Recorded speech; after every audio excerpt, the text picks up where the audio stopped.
Well, thank you guys for joining. This is the final panel of DePIN Day. Give a round of applause for the organizers of DePIN Day. I think they've done a great job. So I'm super stoked to be here. Today we're going to be talking about building DePIN challenges and trends. This is the panel that you guys do not want to miss. I'm glad you're here. My name is Adam Mosney, and I will be your moderator for this panel event. The dog's still here. But that's not what I do in my day job. I'm actually head of community for the Akash Network. And just very briefly, the Akash Network is a marketplace for cloud compute. You need access to high-performance GPUs in an open-source, decentralized fashion. Come check out Akash, but that's not what we're here to talk about today. Today, we're going to be covering or chatting about challenges, triumphs, and a future outlook of DePIN. Does that sound fun, guys? Sounds good. Hope everyone's energetic. I know it's the last panel. What's he?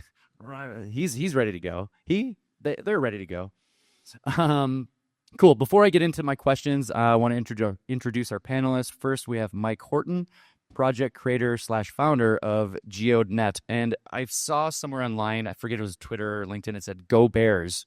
So you're, what Bears? Who are the Bears? UC Berkeley. Berkeley Bears. Oh, I was wondering, so are you a UC Berkeley alum? Yes. Yeah. Oh, right on. Did you like your time at BC Berkeley? Oh, man, it was the best. It was awesome. Yeah. I've never been, but I've heard it's cool. It's a fun place. Berkeley is, they call it Berserkly, right? It's quite entertaining. Berserkly, yeah, it's quite entertaining. That's funny. Next up, we have Bernhard Borges, chief scientist at Fluence.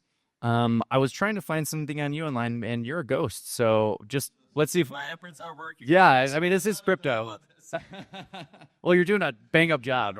So why don't we do this? What's one thing people don't know about you, but they should?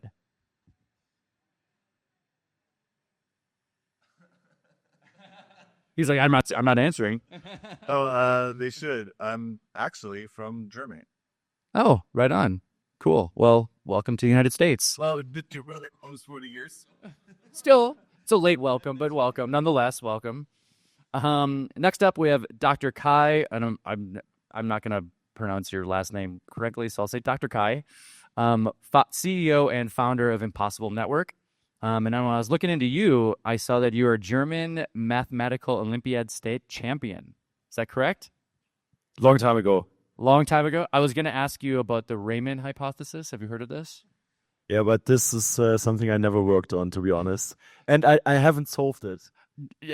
There you go. It's inside joke for you math nerds out there. I think I would get $1 million for it, but anyways. Yeah. And then finally, last but not least, we have Charles Cow. Pronounce your last name right, Cow. Excellent. Co-founder of Nebula Block, and Swan Chain Foundation Executive Director. And when I was looking at you, it says you're Expedia. You used to work at Expedia, is that right? Yes. So I'm sure a lot of people here flew in for ETH Denver. So any travel hacks you want to share with folks? Actually, not much, but if you know anybody who currently working in Expedia, they have lots of coupons. You can benefit from that. When I was working there, lots of friends, even people who's already left the job, can you give me a coupon? Actually, it's very good. It can be up to 50% off. Whoa. Can you introduce me to some of those friends? That's pretty good. I got some friends for you. You are my friends now. All right. Now we're all friends here. Cool. Well, we have a handful of questions to get into today, so I just want to kind of level set with just like a softball for you guys. Or maybe it's not a softball. We'll see. Where is the DePIN industry today? Where does it stand compared to maybe last year? Do you think it's about the same? Do you think there's new projects? Where do you think the industry stands today? It's almost state of the industry talk right now. So maybe we'll start here with Mike. Yeah, I think it's definitely matured a lot. There's a sort of second wave of DePINs that have, I think, come in the last 2 years and have built out networks. So first, any sort of DePIN network, I think there's some sort of network building that happens before you can monetize. And I think a lot of networks now, like Akash, like ourselves, are well into the monetization phase. And I think it's an exciting growth area for DePIN to be able to not only grow supply, but also start to really grow demand in a big, scalable way. There'll probably be some big innovations in DePIN yet to come, but I think we're definitely maturing, and Web 2 audiences are starting to really warm up, I think, across a number of DePINs to using DePIN networks for enterprise applications, and that's a big deal. Yeah, I mean, I think some significant advances have been made on how the base infrastructure has been completed, and sort of moving from experimentation at the base level much more in towards packaging and developing features that actually service customers as opposed to being opinionated teams building in isolation. And really, and revenue. I think everybody's driving for revenue, which I think is starting to keep the DePIN space, even more honest than it was before. And I always thought it was a very honest space out of many different ones. So I think it's super exciting, but still a long way to go. Yeah, what I think is like the internet network scale is much bigger than previously. We see lots of DePIN projects online this year, and lots of projects has their token on mainnet. So everything become much more practical, and also like there are lots of cool projects that develop that. And then interesting things like previously we see like lots of people were talking about how to bring Web3, Web2 users to Web3. Now I think the DePIN actually becomes the first place where like computing power. I know like Akash doing lots of work on that. Swanchain doing some work as well to bridging the computing power, especially with the AI inference networks comes up. So lots of people start using the Web3 computing power. Personally, I get a lot of requests from Web2. They previously last year they barely think about using Web3, but a lot of people are like, yeah, I have been talking to some Web3 infra provider, very cool price on the GPU side. I heard more than before now. Yeah, so if I think about like what has changed in DePIN space over the last 12 months, I think it has become more and more common knowledge, the vast amount of infrastructure that humankind needs, right? So there are all these investment projects and so forth in infrastructure. The most recent number that I heard, in order to build super AI, we need to invest 9 trillion in the next 10 years into infrastructure. It's going to be massive. At the moment, of course, everybody's talking about the largest data centers, a few $100 billion per data center, and so forth. LLMs is large right now. Inference will be even bigger.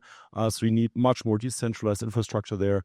Storage is going to be massive. It's exploding. Everything that you need to build these networks is tremendous. At the same time, I would say DePIN is the $1 trillion opportunity for Web3 to build real-world use cases, to really have a significant part in building this technology, this decentralized infrastructure layer in a more secure, permissionless, trusted way. And of course, that is also tying back to what has been said before. There will be more focus on real customer use cases, revenue. Otherwise, it's not justifiable to like get all the investment amounts needed to build the infrastructure.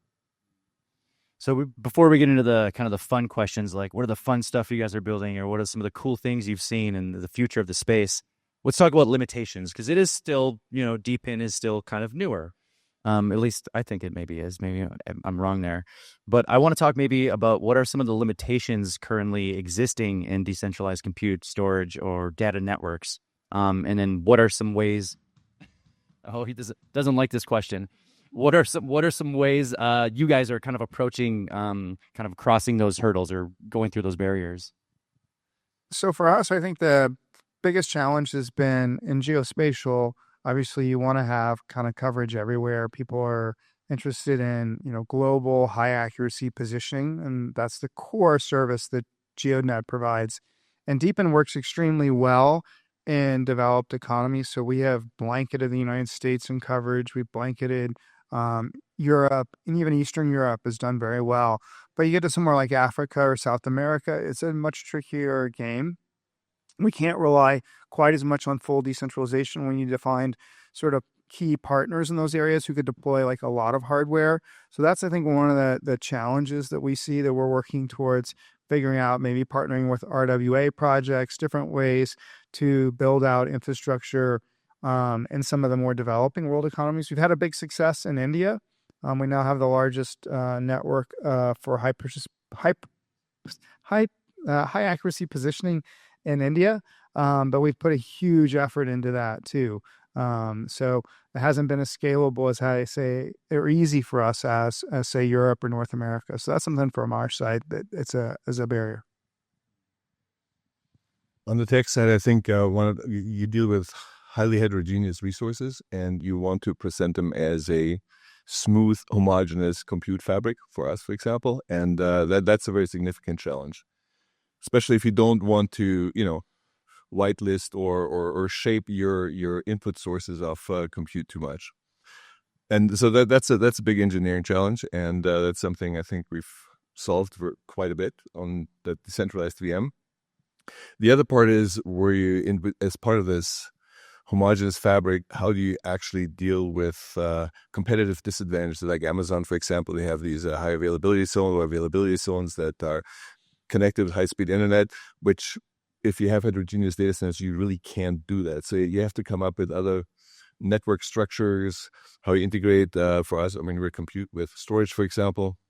And those are the things we're engineering towards. Same with what are your trust anchors. I think those are sort of the big three. And where can you start moving the needle with TE or things like that you really start bringing trustlessness onto the transactional components and trust anchors onto the operational components. So those are the things we're trying to solve right now.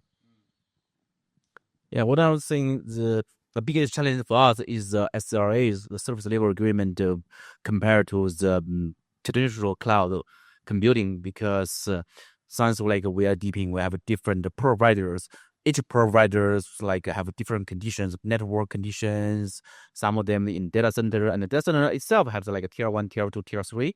And also people who's in the data center, their knowledge base of operations are different. So keep the same level of the SLA is really challenging for us. So we can assume this provider good job, another provider not good job, or sometimes this product at this time have good job. And we have very limited way to restrict them, constrain them, because of most of the time what you can do is only slashing their cloud role. To be honest with you, that's the only way you can do. But not like traditionally, you have contracts, right? A paper-based contract. You can even sue your provider if it don't work well. But in blockchain world, this is really challenging. How to make a good sampling system, reputation system, and to fit the SLA so we can competing with the traditional cloud. That it become really challenging stuff. Yeah, there are a lot of challenges to overcome, and I think a lot of things have been mentioned before.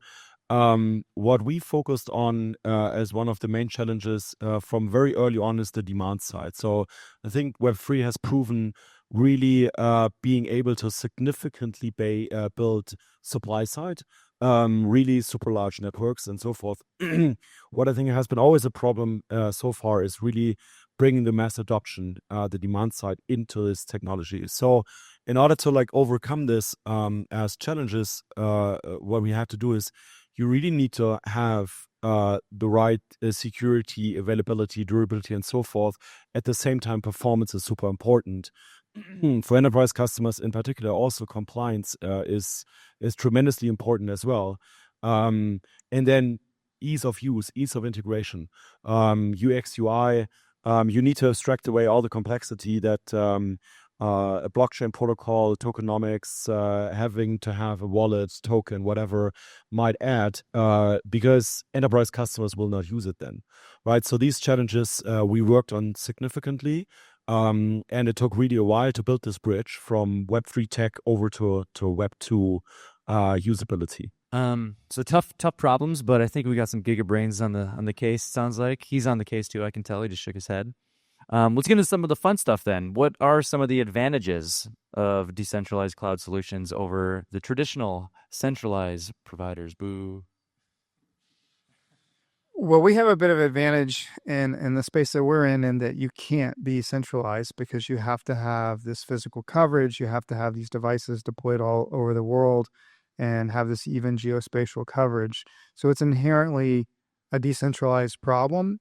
And the centralized solutions have actually proved very difficult at solving the problem. A coordination effort to get these GPS base stations up all over the world is really significant, and it's very hard to organize and pay people, and it's just incredibly slow and expensive. So that's a big advantage for us. And the result of that, I've been able to deploy this network super fast. We now have the world's largest high accuracy, precise positioning network by quite some margin, by sort of a factor of 2 or more.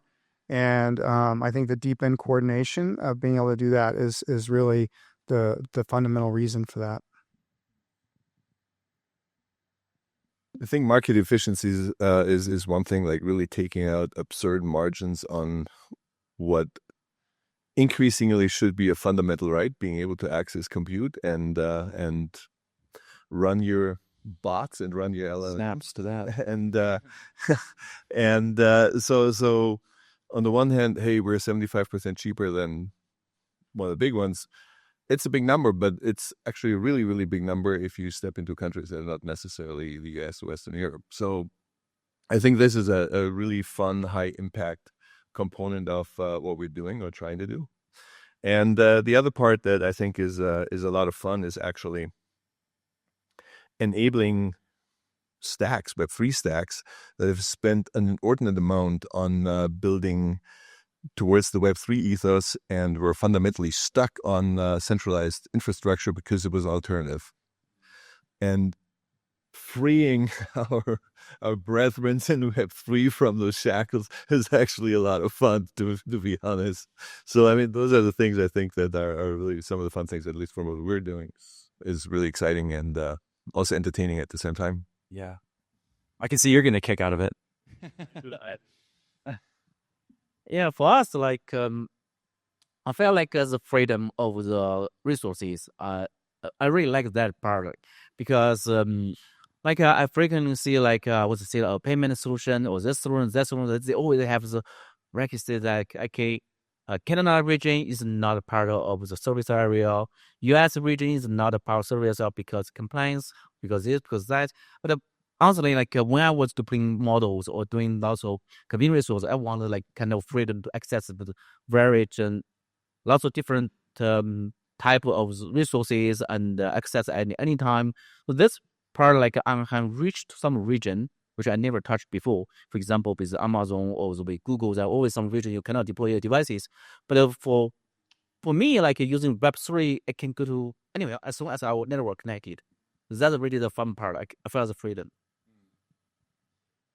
Yeah, so what we have seen on the customer side is definitely price. So there is this huge AWS tax for almost every company right now out there, paying huge prices. You have the vendor lock-in. It's very hard to get out of AWS or other hyperscaler cloud services once you are in.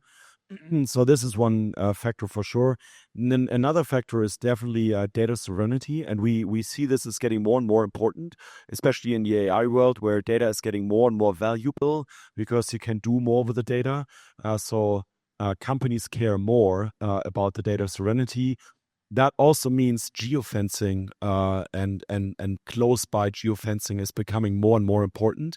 So companies want to assure that the data is kept nearby, not even on a larger regional level, but maybe even on a per country level, or even closer by, in the same ISP or whatever.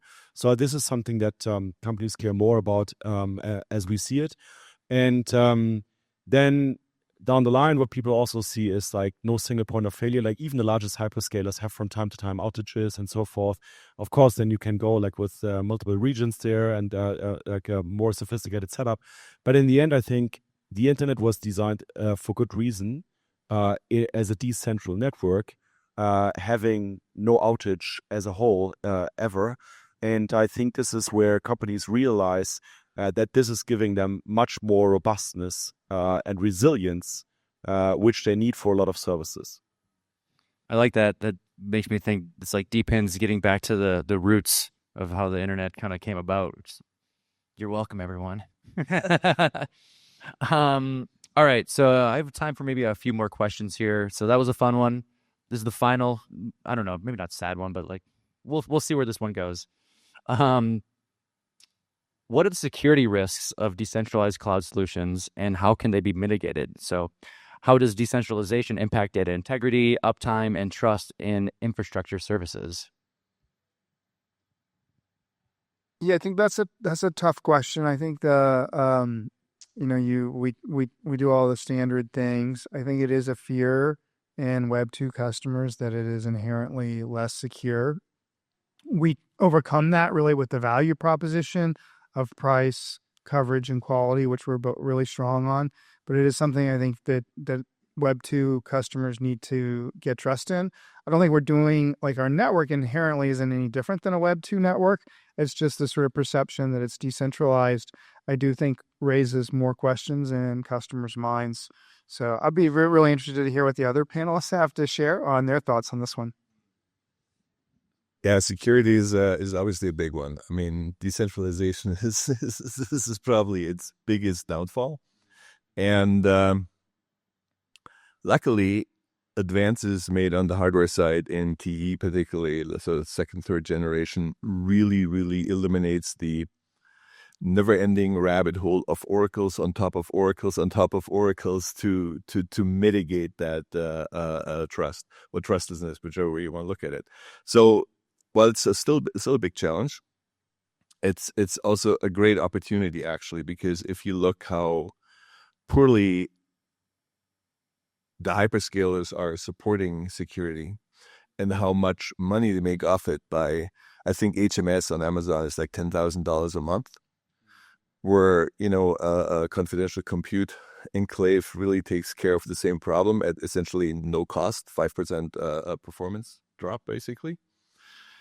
I really, so while the problem exists, solutions are available that work actually extremely well with trustlessness and actually provide exponential value to adopters, way beyond just monetary advantages. And that actually is somewhat unexpected, but is like, I think we can not only gap the hole, we actually can really provide additional value that's missing from major cloud providers. Yeah, security definitely is something, right? So like when nothing happens, we don't fear it. When it happens, like we should find us insurance company. Oh, yeah. So I'm laughing like this because this is something like actually bothered me for about 80 years. 80 years ago, we started doing some research about decentralized computing. I was like, how about the people scale get those data loss or that loss? Like, so I said Uber, right? In the beginning, Uber has the same issue, right? How about the driver is a criminal, right? How about the passenger is a criminal, right? They can shoot you and you can shoot them. So is that a security issue? Yeah, it is, right? So the funny part, like when people are talking about those issues, this thinking, and then at the end, it's a balance, right? Some people they do concern about that. Some people don't concern about that. So what those both ways keep on going. One is the cost saving, and another side is technology improvement in the security protection, risk management. Like Bernhard was talking about the TEE, right? That technology was actually 4 years ago, 5 years ago, already there. But nowadays it become more practical, and the digital community is coming. And some people is they're really concerned about security or saying like financial department or some medical services. They will still continue using the existing infra like centralized cloud. I will say like that's just not our target clients at the moment. So there's some research like Wawrzinek has existing for about 20 years or maybe longer, I don't know, and that distribute those tasks, computing, cheap resources, shared resources, and public goods resources. Those are really good places to perform. And then there are some not so strong protection, like a white list of IP from the client, so only client access the data or something. Those protections or SSL or other protections, it also works. So I'm like, and then it's still like a oh yeah, lucky, and then it's still like a balance, right? Which one's running fast? Yeah, security is big. I think there are several different layers that we probably would need to talk about, and I don't think we have time for it. But anyways, so I think there's Some things that you always need to do, no matter if it's decentralized or central, you need always to encrypt the data at rest, in transit, on a computational level.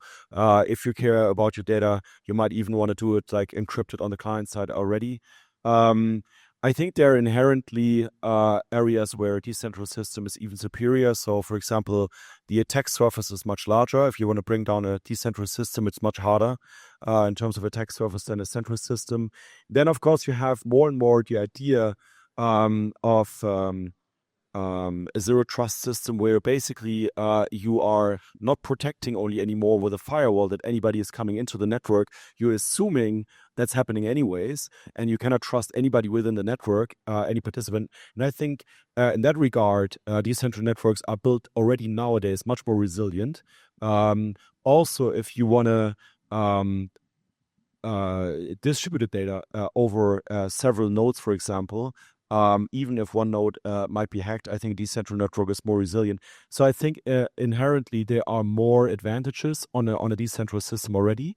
What we see on the customer level, again, what they care about as well, compliance-wise and so forth, that enterprise hardware is run out of enterprise tier 2, tier 3 data centers, which I think is still a stretch for enterprise data, is even in a most secure way if it's run on a network with private hardware, right? So even if it's super secure, I think from a compliance perspective, some enterprises might not go there. But maybe then in the end, it's a matter of price, and you can make it work as well. So I think it's a lot of dimensions, and I think on all the dimension states, you couldn't go more details. He was like, I've had enough of that. That was well, we still have 3 minutes. I was almost gonna say like that was it. I guess we're done. Final call. All right. So I think I have time for maybe one question and maybe one speed round question. But the beginning of this conversation, I kind of kicked it off with, how has the space changed over the past year? You guys got the memo to bring your crystal balls along. Yeah, I got the crystal balls. So let's all pull out everyone pull out your crystal balls. What does 1 year from now look like in the DePIN space? What will we be talking about 1 year from now? I think we'll be talking about pretty big customers that are pretty well known using DePIN networks for mission critical stuff. We see it in our pipeline. We have customers who are really using our network very heavily, and it's going more into more and more mainstream applications like automotive and consumer products. So I do think there'll be I think DePIN is going to have its day in the next 12 months, and there's going to be a number of networks that show very, very big traction. But Mike said basically revenue and validation through revenue. Wow, short and sweet. I like it. I would say like lots of applications actually running on the framework. Applications, like massive adaptations or application, especially AI agents. I'm very positive about AI agents using Xfinity resource. Yeah, we didn't even get to breach that. We got to do another 30 minutes up here. But go ahead. Yeah, I think revenue side. So today we talk about millions of revenue in certain DePIN projects. Hopefully in a year from now we talk about billions of revenues. I think this will go up pretty quickly. What's interesting, I met recently some guys from Alibaba, and they also said like, look guys, we want to work with you. Impossible Cloud sounds super interesting. It's happening that the large hyperscalers start to notice it's happening something over there. Nevertheless, I basically turned them down and said, look guys, we have started this to outcompete the incumbents, the hyperscalers, the Googles, the Amazons, and also the Alibabas. Nevertheless, so they invited me to the headquarters. I declined. But anyways, I think it's a good sign. We are moving in the right direction. Others start to notice something is happening there. And I think Web3 is poised to make this super successful. And I think it's for the benefit of everybody.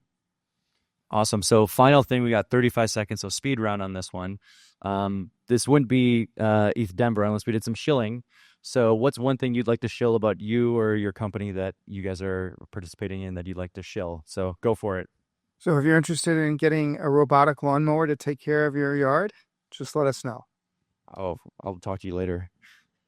if you're looking for the decentralized VM and a really good project to park your stakes with really great rewards, call me.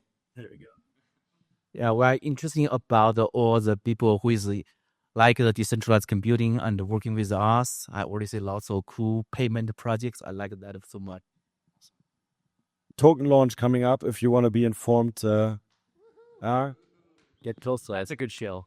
I will give you my address. Well, thank you, panelists. Thank you all for attending this. Thank you, DePIN Day Denver, for hosting us. And everyone have a good ETH Denver, and we'll see you in the metaverse.